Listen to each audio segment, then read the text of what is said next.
in game number 5 be the final nail in the coffin for RSG. They are one game away from losing the throne once again to EVOS. Back-to-back championship for Potato and Gang. It could very well end right here.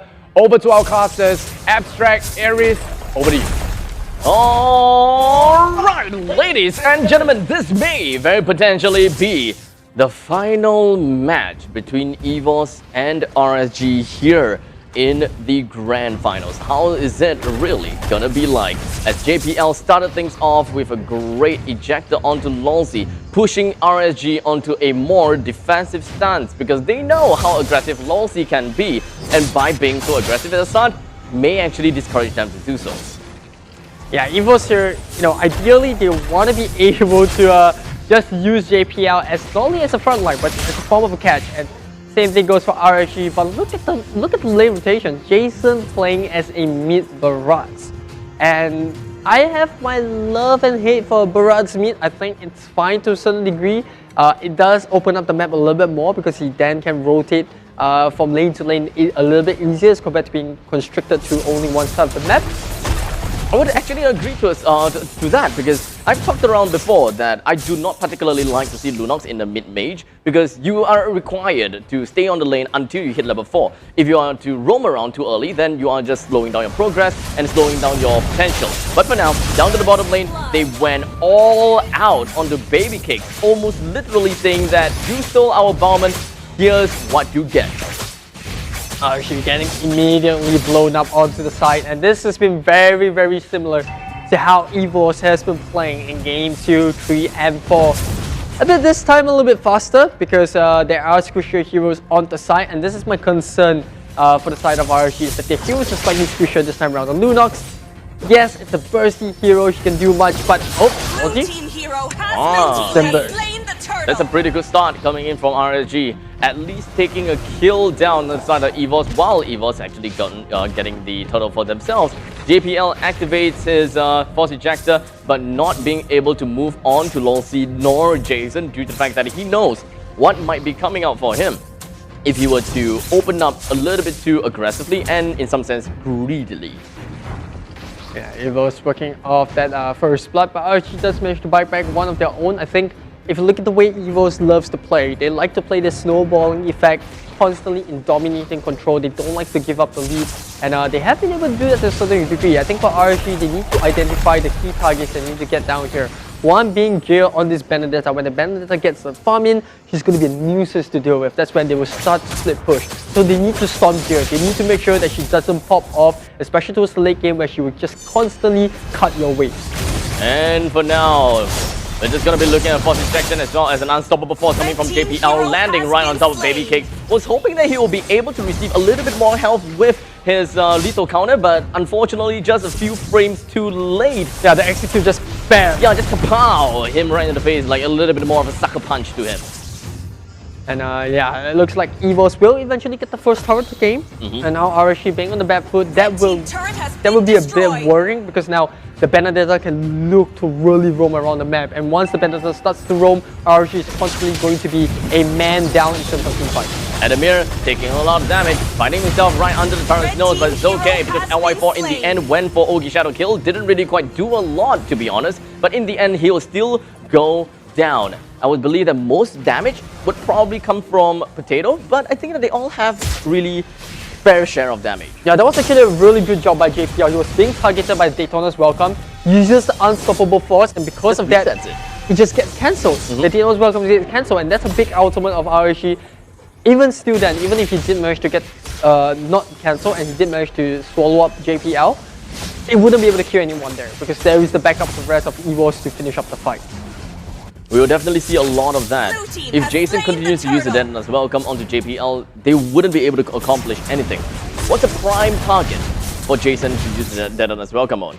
Well, one of them being Sayla. Sayla is a hero that he needs to take out the fight.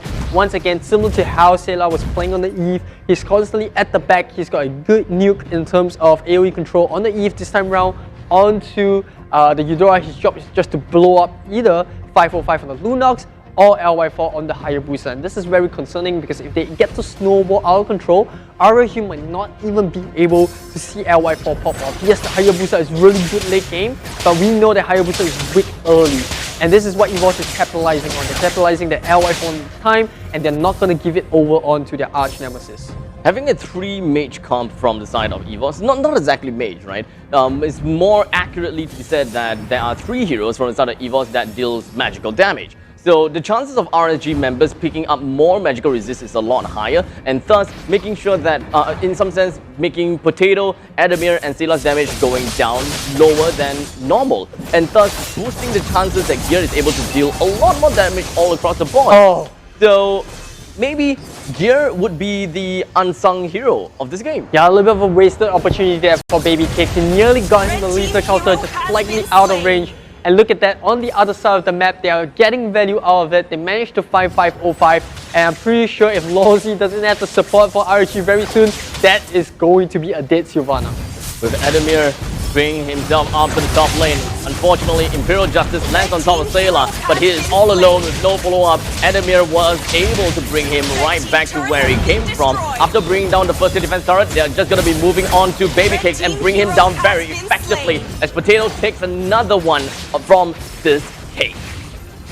Well, EVOS, it feels like you're taking a sweet away, or rather candy away from the kids, because RSG at this point, they feel gassed out. They feel like, I feel like they've run out of ideas, and EVOS are just relentless. Look at that, they're constantly running at the members of RSG, walking into the jungle now that the tier 1s are down, and they're just using Sela as this powerhouse nuke to just blow up that front line. We saw Lozi actually try to make a play there, but he's nowhere near tanky enough to actually soak up not only damage from the Eudora, as well as Potato. And don't forget, they also have the execute from Gear when the team fight starts to really get nasty. The number of candies in RSG's basket is going down, to the point that we may be able to see the closure of the candy shop right now as Jason activates. Dennis welcome, soloing up onto Salem, but it shouldn't be too big of a problem. It is more of a last-ditch effort coming from him, and with a sliver of health, he should no problem get himself away, as we do have Adamir that successfully lands off with his falling Star Moon down on to Jason, effectively resetting all of his charges, and thus the frontliners of RSG needs to take time before he's back in commission. Well, they don't really have a frontliner at this point, right? Lozi's gonna get caught out of position. Oh my goodness, a lightning rod immediately blows him up. And there is absolutely nothing that RSG have in terms of a response. EVO's just running riot. And you gotta feel for RSG. It feels like this is ultimate disrespect from EVOS, or should I say respect, in making sure that they don't give RSG back in the way. They know that RSG at the end of the day is still a very formidable team, and EVOS do not want to make any mistake. They're totally capitalizing on the very fact that RSG doesn't have Jason. He doesn't have that pesky dinosaur roaming around that has those big missiles on his back, and of course the fact that he can devour people. So with him out of the way, it allows the members of EVOS to literally just trample all around and collapse themselves right under the enemy's turret and bring anyone down. But for now, JPL working onto the force ejector. Unfortunately, OG shadow kill coming from LY4. LY4 holding his own, still trying to get a kill on JPL. Almost hit. JPL gets himself away. Toss up into the air, and Sela takes the kill for himself. And on the flip side, Baby Cake takes himself one, tallying things out into a 1-for-1 fashion. Earliest Winter Truncheon on Potato's Karina gets eaten by the Winter Truncheon, or you would think so, from the Daytona's welcome, and she pops it off, and Jason is in an awkward position now. He's like, okay, what do I do now?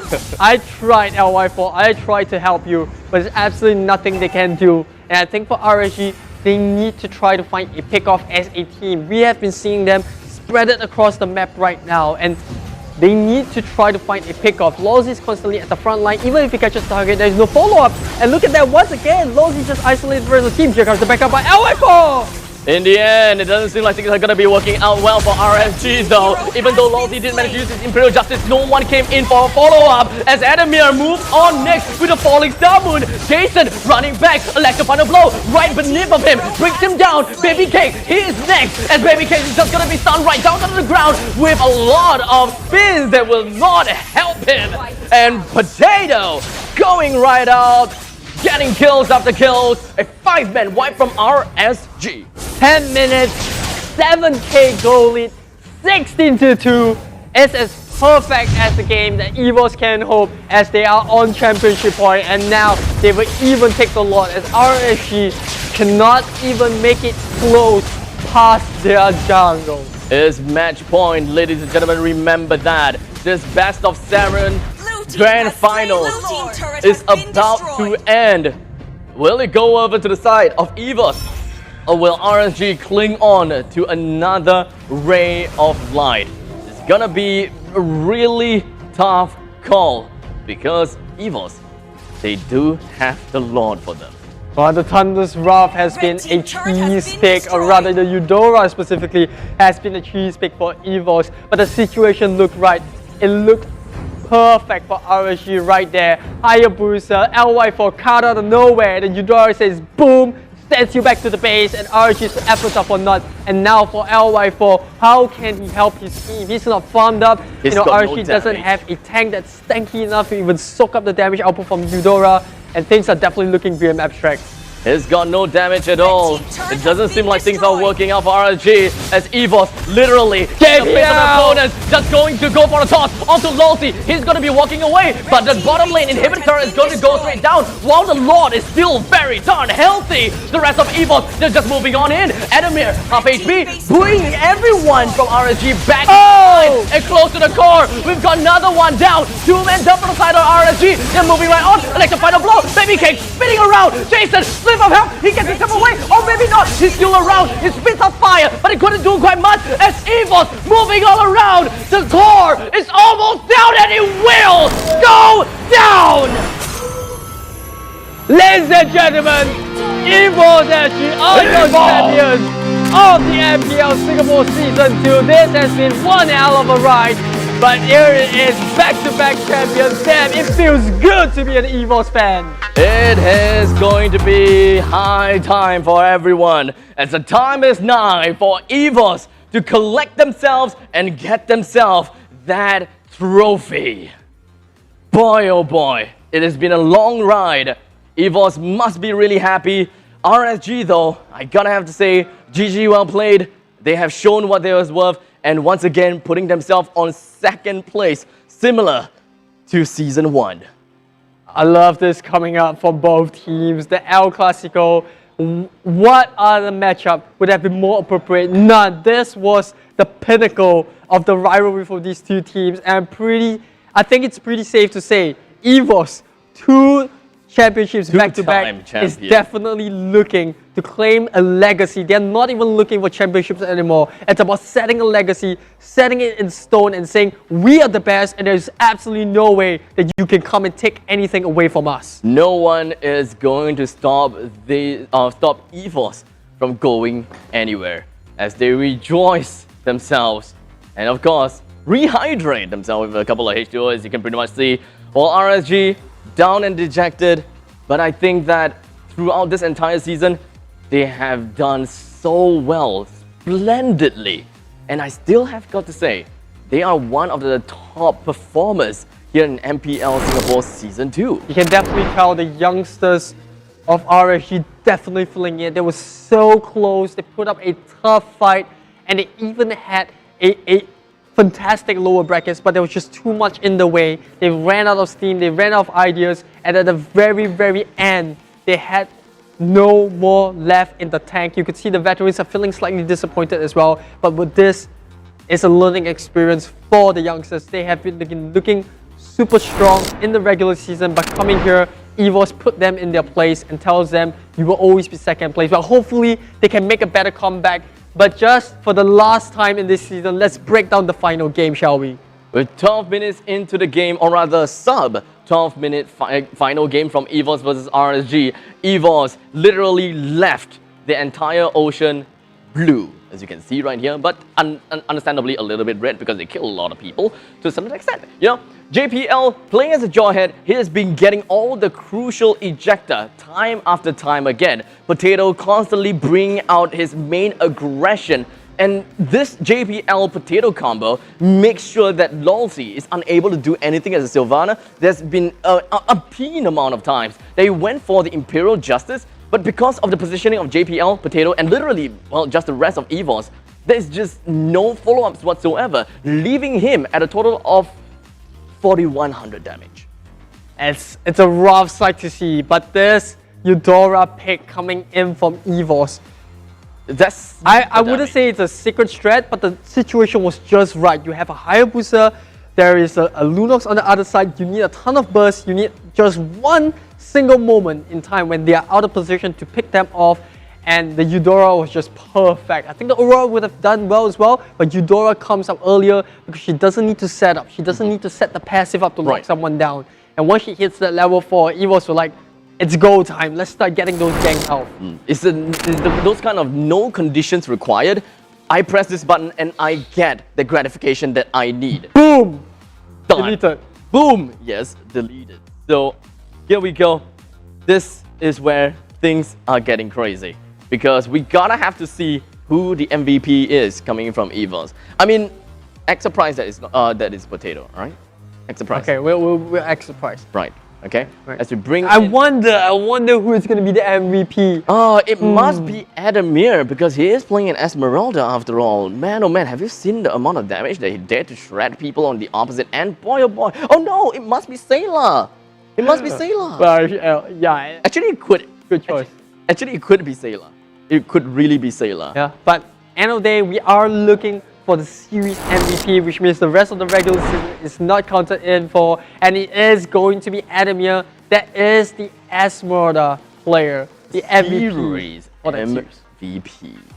I gotta have to say, Adamir, he is one of the shot callers within of EVOS. Together with Potato, the two of them makes the crucial call, and they are the one that really make things work out within of EVOS. And the fact that he had to transit the roles that he was playing, the heroes that he was playing as a fighter at the start of the season, the meta completely shifted. He was called into action as a marksman and he performed it to the best of his duties. And then they realized that, okay, we can't really run with that marksman. It looks like we have an open target every time we play against RSG or against teams that know how to expose that marksman pick of ours. Let's just resort to not having a marksman at all, because that marksman is not going to be playable in the jungle, and since she is a burden, or he is a burden in the goal lane, let's just completely remove that.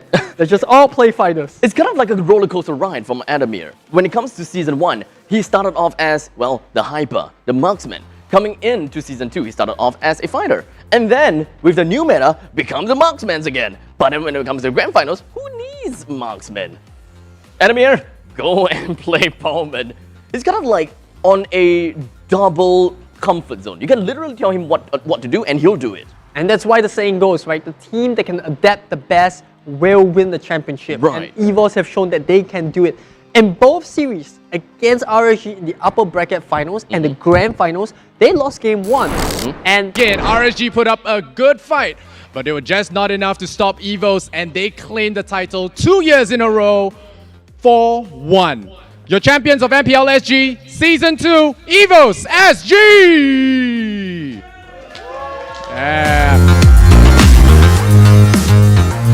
All right. Yes. As you can see, there are more than 5 players here. A lot of folks went into making this championship team happen. You have them here, the EVOS-SG family. I'm sure there are more EVOS fans out there at home cheering on their favorite team. You guys put on an amazing tournament. You know, you looked really good all the way, and the most important thing is you guys maintained that friendship, that brotherhood that kept you guys together even during those tough matches. Congratulations once again. I want to have a few words with Potato. I'm just going to scoot right here. Potato, short words for us. Back to back, how's it feel? Damn happy, of course. I think you can hear based on my voice, I think I'm going to lose my voice. But everything is worth it. Yes, absolutely. And yes, your entire team has done a lot of work to help make this happen. And you know what? You can get cough drops because you guys just won an amazing prize. The first prize, $30,000. And right now, I want all of you guys to touch the trophy first. On the count of three, before we give the winner's check. On all the players that made this happen, gather around. On the count of 3, lift it up. Careful, it's a little heavy. Yeah, it's a little heavy. All right. On the count of 3, EVOS family. I want to hear the biggest EVOS roar ever. 3, 2, 1. Champions!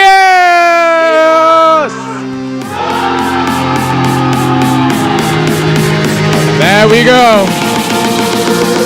Back to back in MPL Singapore. Undisputed champions for now. Next season, they'll see if they can go for the three-peat. But for now, I would like to invite Charmaine Lee to present the winner's check. She's the head of marketing from EVOS. Check for $30,000 to our winners. Miss Lee, please.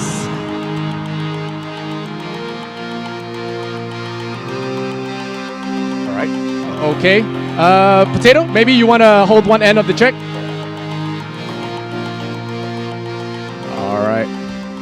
All right, team, you might want to gather around. We want to gather for a photo. You want to face that camera. I'm going to step out of here so that you guys have more limelight.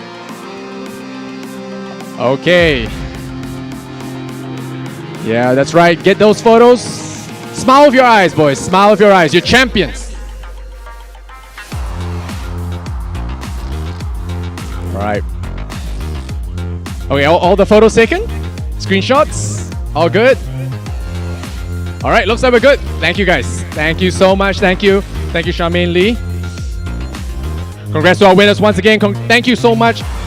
Thank you so much to Yos. And now, we still have our MVP of the final walking away with the check from Sustain.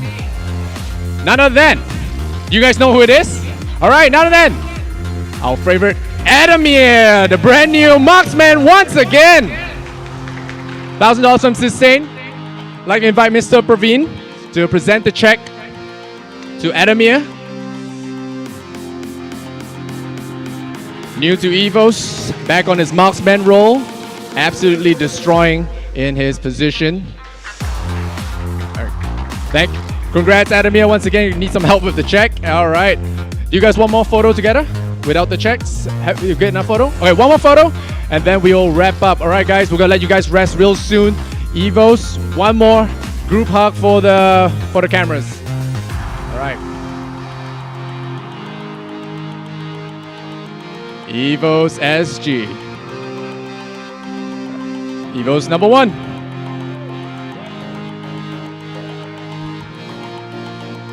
All right, congratulations once again, and thank you so much for watching MPL Season 2 with us. We couldn't have done it without all our friends, our sponsors, you in the audience as well. We hope to see you for Season 3. Can EVOS make that three-peat? We'll just have to see. But for now, we wish them all the best.